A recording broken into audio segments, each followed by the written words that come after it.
grab your coat and get your hat. Leave your worries on the doorstep. Just direct your feet to the sunny side of the street. Can't you hear a pitter pat? And that happy tune is your step. Life could be so sweet on the sunny side of the street. I used to walk in the shade with my blues on parade, but now I'm not afraid. This rover crossed over, and if I never have a cent, I'll be rich as Rockefeller. Gold dust at my feet on the sunny side of the street.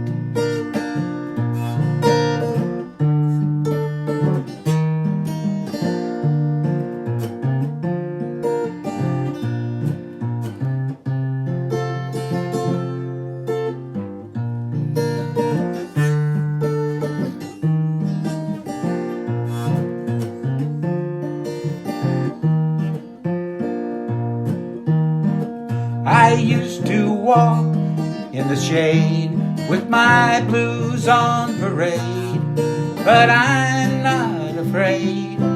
This rover crossed over, and if I never have a cent, I'll be as rich as Rockefeller. Gold dust at my feet on the sunny side of the street. Gold dust at my feet on the sunny side of the street.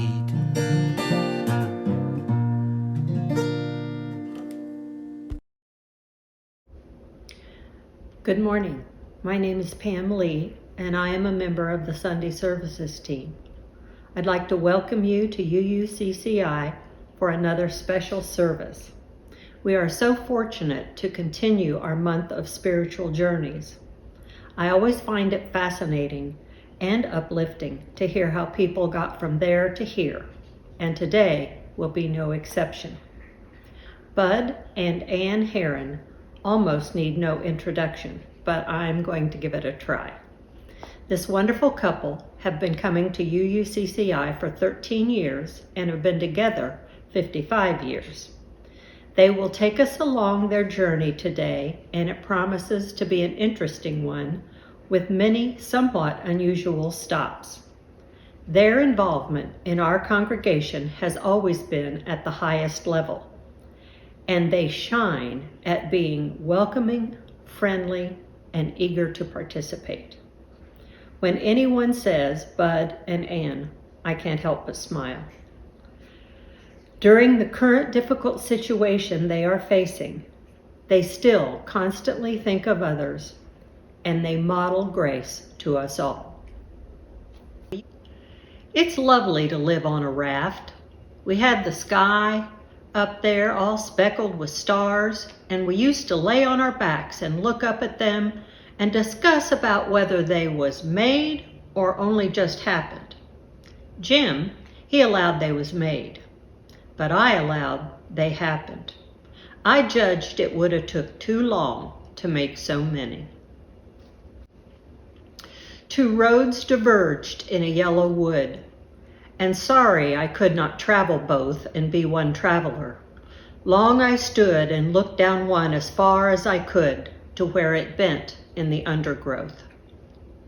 Then took the other as just as fair, and having perhaps the better claim, because it was grassy and wanted wear, though as for that, the passing there had worn them really about the same. And both that morning equally lay in leaves no steps trodden black. Oh, I kept the first for another day, yet knowing how way leads on to way, I doubted if I should ever come back. I shall be telling this with a sigh, somewhere ages and ages hence. Two roads diverged in a wood, and I took the one less traveled by, and that has made all the difference.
did we agree to do a spiritual journey? Aren't you wondering at this point?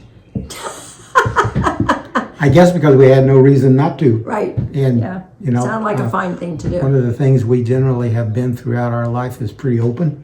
Yeah. With each other and with other people, and we haven't had a lot of secrets. And we are who we are, and as Forrest Gump said, life's like a box of chocolates. You never know what you're going to get. I'm the typical Methodist minister's daughter who was corrupted by the bad boy, I would say. Does that sound about right? Pretty close. Yeah. It was the summer of '68.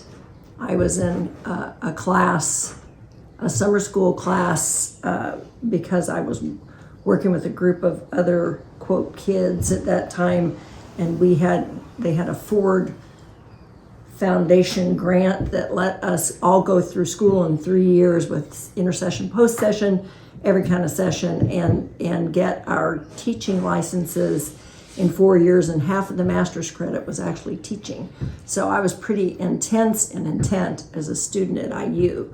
And then I met Bud, who was retaking a class because the girl that he had counted on getting him through it the first time got mad at him.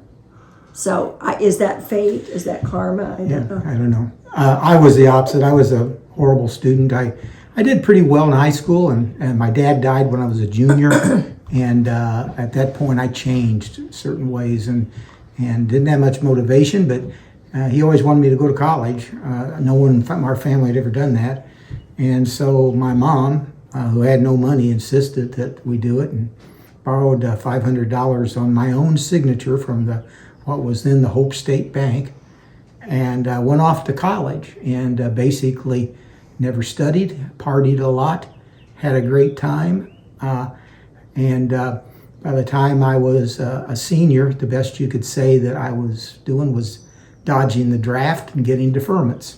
I had just broken up with another woman who was at the medical center in Indianapolis in nurses training, and that was a nasty breakup, and I swore I'd never date another girl or never have anything more to do with them. And Then he met me. yeah, You know, how can you in resist class. it? Yeah. I was sitting behind him, and ironically, from a man who hasn't smoked in 30 years, of course, you could smoke in class at IU back in '68. And he was sitting smoking, and I thought his hands were so beautiful as I watched him. He happened to be related by marriage to the friend I'd gone to class with. So we started getting acquainted. And he pulled my grade down to a B and went and begged the pacifist British teacher, and he got a B. So it was kind of interesting. My parents were already impressed even before they met him.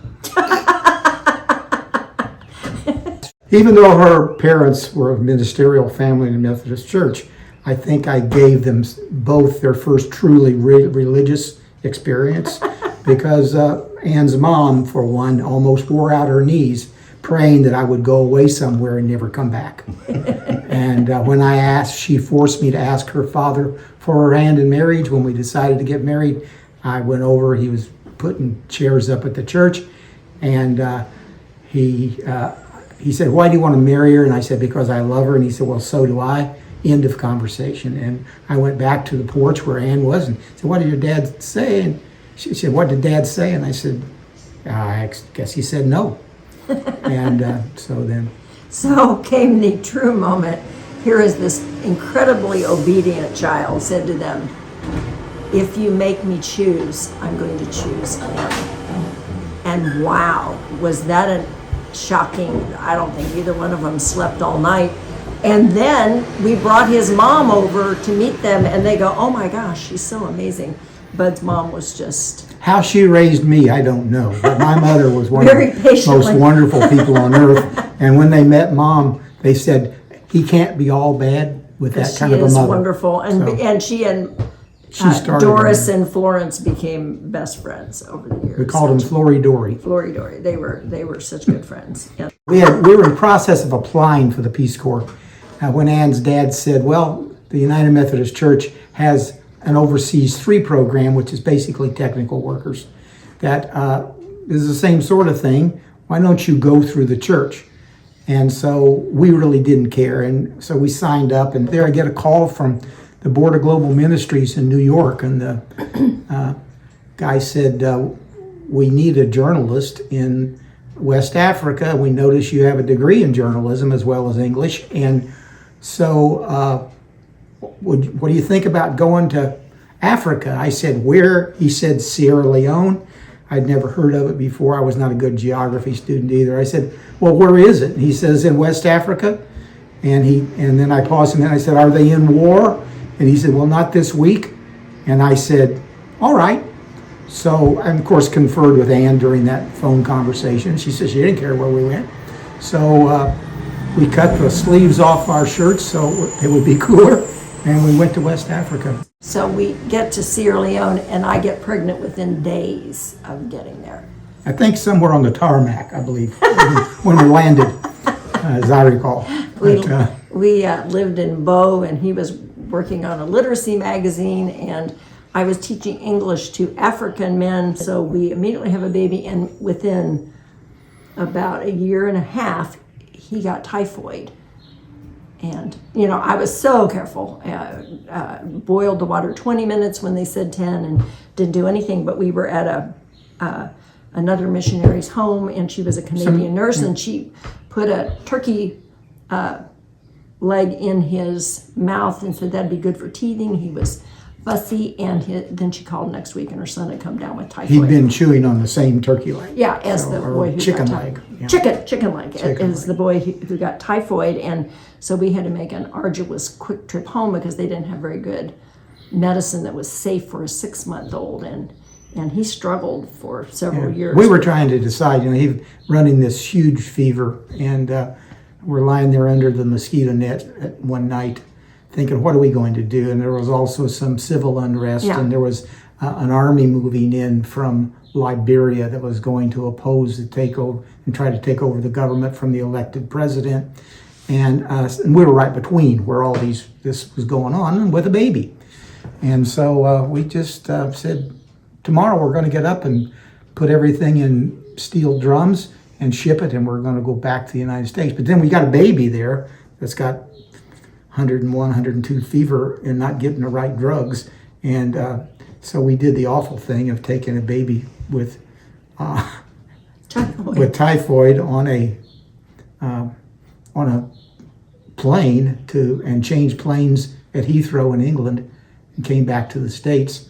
But typhoid's although typhoid isn't passed by air. Water. Yeah. It's through the digestive tract and stuff. So we were pretty careful. But when we first came back from Africa, I was unemployed, obviously, and so was she. And I had a friend at the Republic here in Columbus because I'd worked as an intern with them in the summers. And so they said they needed somebody to cover government in Franklin. So I got a job as a reporter there and worked there 18 months. They sent me back down here to Columbus. I worked here 18 months as city editor, and then tired of that. And that's when I took the job with the church back in Texas.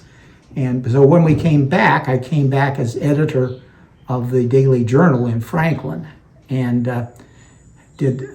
was in that job until '85, which would have been 5 years, until I was offered a considerable raise.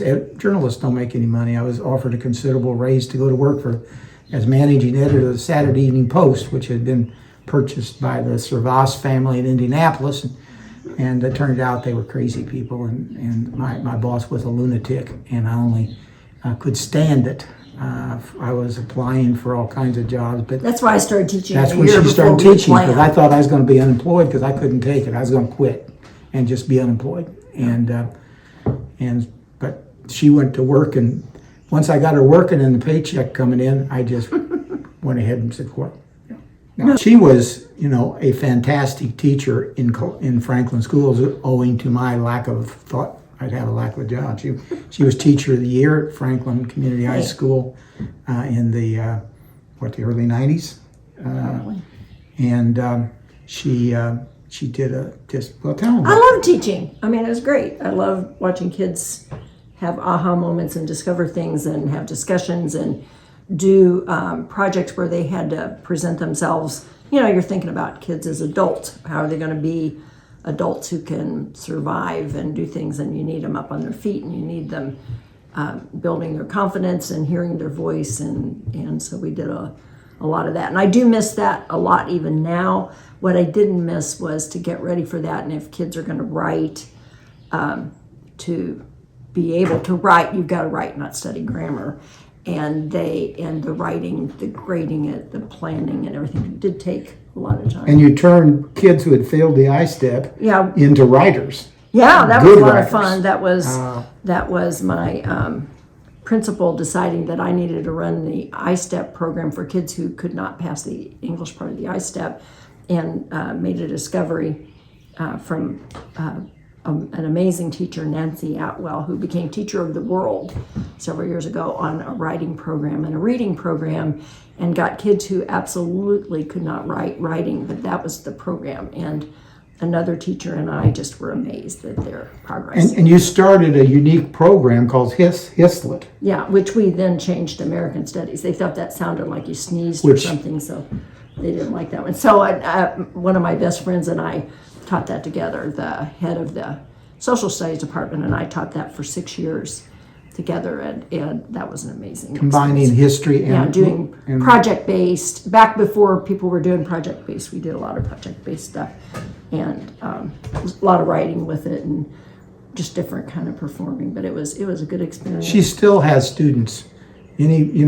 Up in Johnson County, right? Everyone's forgotten me, but when we walk around Johnson County, she keeps running across students who come and embrace her. I mean, she made a huge impact in her teaching, and You're sweet. and it's true. Oh my gosh, I owe you a lot of money apparently. I just tried to tell the truth. Well, let's talk about the congregation a little bit. We can't remember exactly when we joined, but we think it's probably maybe 15 years or so. We weren't there when they moved out to where we are now. They were there already, and it just drew us because we had been on what Bud called spiritual sabbatical for 14 years. We hadn't really gone anywhere. Nothing was really satisfying. When we moved to Columbus, we tried this church or that one, and it just, those were typical Christian churches. And when we landed at the Unitarian congregation, that felt a lot like coming home. Finally, I retired at the age of 62 when I was in 2007. 2007. Wasn't 1907. And she She's remarkably young. And she retired the next year. And somewhere around the summer of 2009, we decided we needed a community. So that's when it was. And we went over and tried the UUCCI. It's just around the corner from where we lived at Tamarack's Lake. And we loved the service. We thought that the sermons were intellectually stimulating and were, all the things that are Unitarian, which we had always been but hadn't labeled. And so we went several weeks, and every week we were putting a check in the offering. And so pledge time came around, and Terry Marbach called on the phone and wanted to know if we wanted to pledge. And I said, pledge? We're not a member of the church, and in fact, we think that we like the services, but nobody's very friendly. We've been going over there for 6 weeks, and hardly anyone's even spoken to us. And Terry was taken aback by that. I think I maybe offended Terry because he said, well, churches are like that. It takes a while. You need to be coming back. And so I don't know if he went around and said, hey, when the Herrons come, would you talk to them, or what happened? But suddenly people at the coffee hour started talking to us. And then I think that church has made a remarkable turnaround in that respect, that it is the effort on people's part to greet new people and talk to them and make them feel comfortable, because a lot of people who come there are have had something bad happen at another traditional kind of church or something in their lives, and they're seeking something. And even though people who are there have also been seeking that, and have gotten comfortable in their groups, not forgetting that why you came was to seek other people and be with other people who made you feel a part of something is important. And I'm so glad to say that how many ever years later that is, I feel very different about how the church members greet people who come. Yeah. Immediately, when with no prompting, finds people that are new and goes over and talks to them. That's just who Ann is. Well, I'm also trying to get them on my email list so I can bug the heck out of them. Back when several of us were in charge of the women's group, I was the official emailer, and that email list has been a great way to communicate with people, and I want new people to feel a part of that. So, people I appreciate at church, number one would be Donna Stanley. Donna, I know you love to have your name mentioned in church. Sorry to do that to you, but Donna is the backbone of volunteering at our congregation, I think.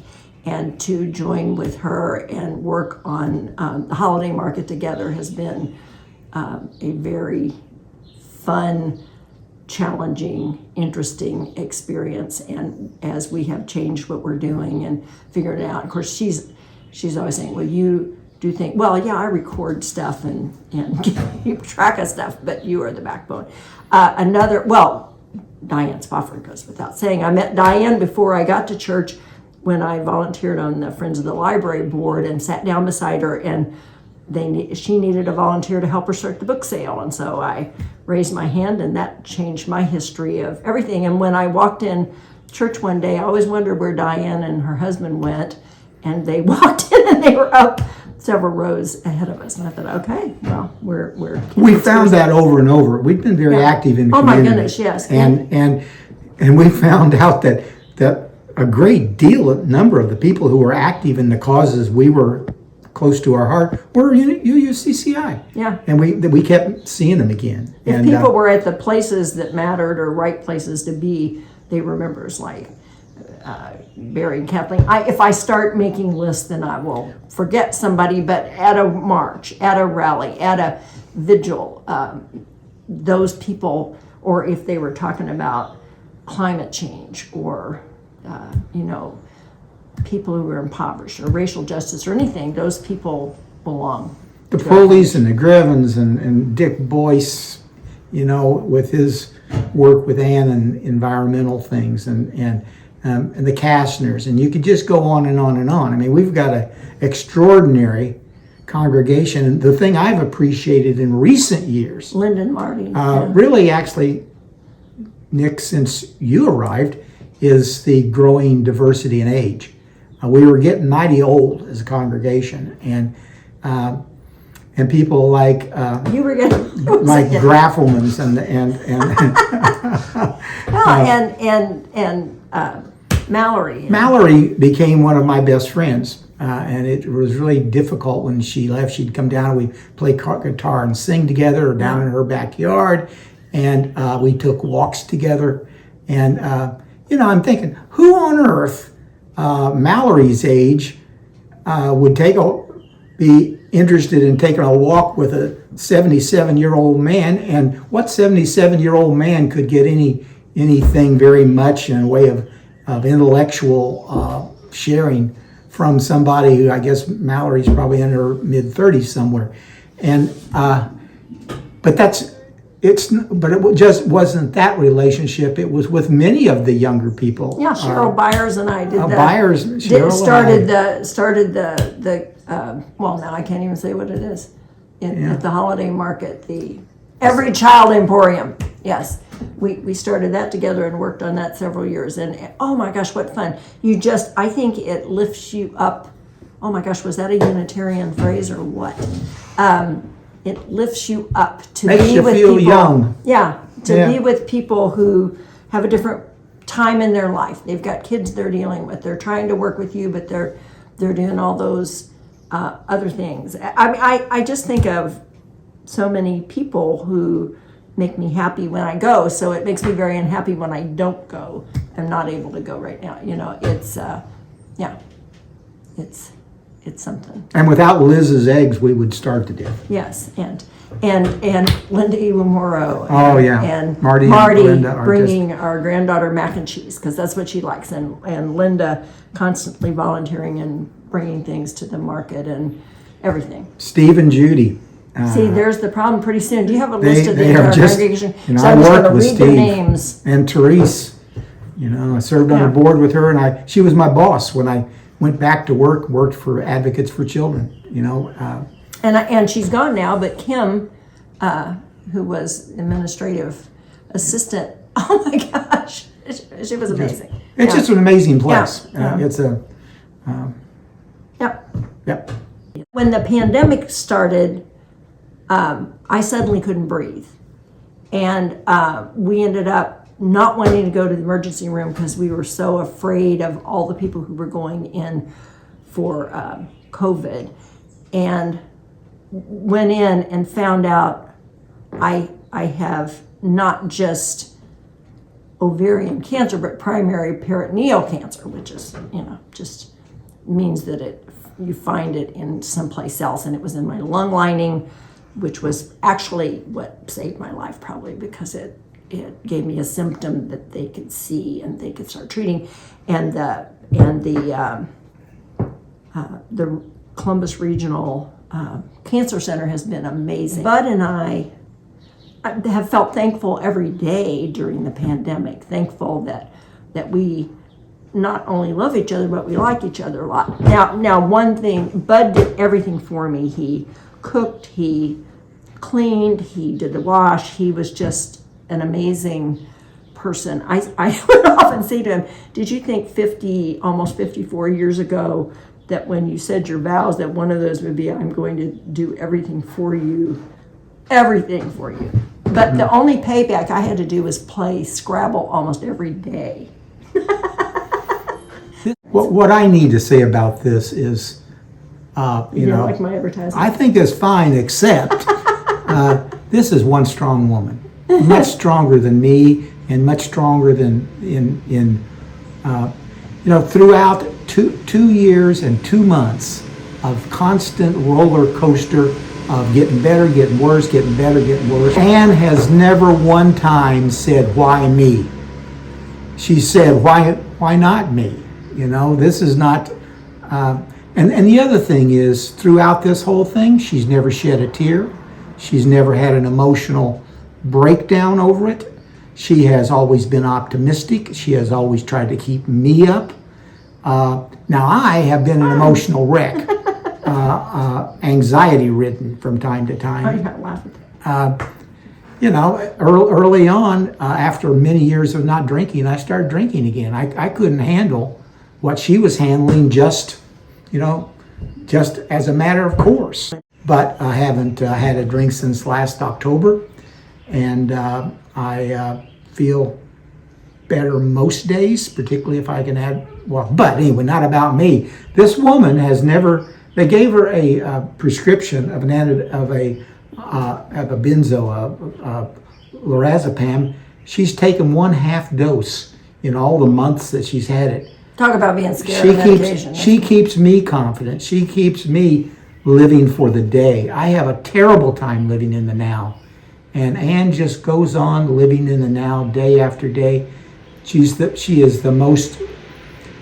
the example to my life. Not just through this, but through everything. I mean, this is a strong, dedicated woman who has made me a better person.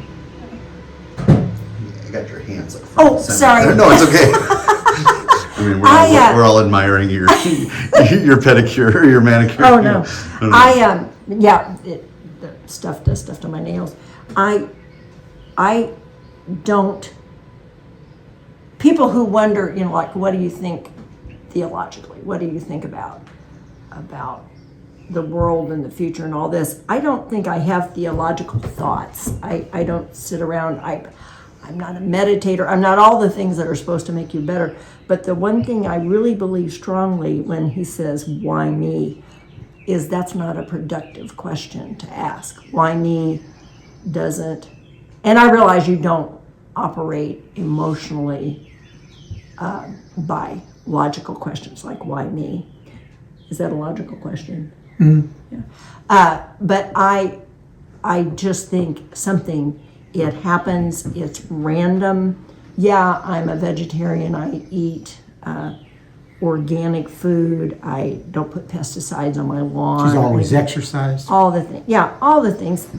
But I don't, it just isn't productive. It's not gonna make you happy and think about how you can best do. And I don't think, Bud and I've talked a lot about not only liking each other, and that's been a good thing, but that it isn't like we have to say, okay, stop thinking about this, let's think of something positive. I'm not saying there's been a day I haven't thought that I do have cancer, but it isn't something that is just at the forefront of my thoughts all the time.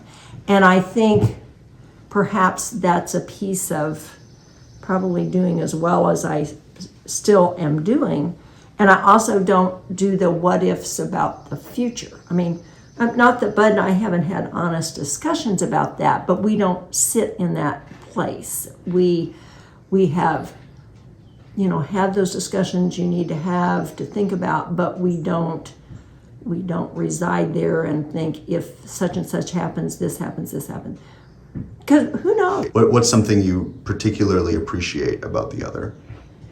Can I start? Yeah. I've said some of it, but I appreciate her standard that she's unwilling to give up. Now, sometimes it's been irritating because she's so much more committed and dedicated to the right things than I've been. I'm dedicated, but do I stop and pick up a paper cup on the street or walk 3 miles to get to help the environment? No. This woman, one of the things I greatly appreciate about her is her commitment, her total commitment that I wish I could have always had the total commitment. I, for one thing, would have made better grades. I would have learned more. I would have probably been a better citizen. But I did meet her young. And the history of our marriage, why it's been so strong as far as I'm concerned, is 2 things. One is her influence on me. And the second thing is our ability as a couple to adapt. Because every day life moves in a direction that causes you to either adapt or give up. And we've never reached a point where we couldn't adapt to new situations, whether it's having small children, making moves, finding that the holy cows in our life that we've lived by were actually kind of false prophets, and adapting our spiritual beliefs, adapting all kinds of things. So adaptation and the example, as oppressive as it is at times, of living with a good example. In these 2 years, we've only had one argument. And do you remember? It was over his using plastic bags. Here he's doing everything for me. And I just kept not saying anything. Because if I'm going to use them, which I don't, but if I'm going to use them, I will wash them 20 times. And he just felt that was a bacteria fest. He's even gone out and taken care of the compost, which he has no interest in. I mean, he is so dedicated. But I don't put the compost in plastic bags when I carry it out. And I don't dare throw one away. And I finally got to the point where they were so awful that I brought some home and tried to sneak them into the house. And she opened the drawer and discovered, and I had to confess, I bought plastic bags. And so if that's the only argument we've had, I knew I was why wrong. do I love Bud? Bud is just everything to me. There's nobody more devoted than you are. I mean, for your whole life, to our family, to our kids. And you say, I'm a moral compass. I say, you're a moral compass. Mm-hmm. You are an amazing person to be married to. I can't believe it. I'm very, very lucky. Cantankerous as I am. Funny. You're funny.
give thanks to the waves upholding me. Hail the great winds urging me on. Great the infinite sea.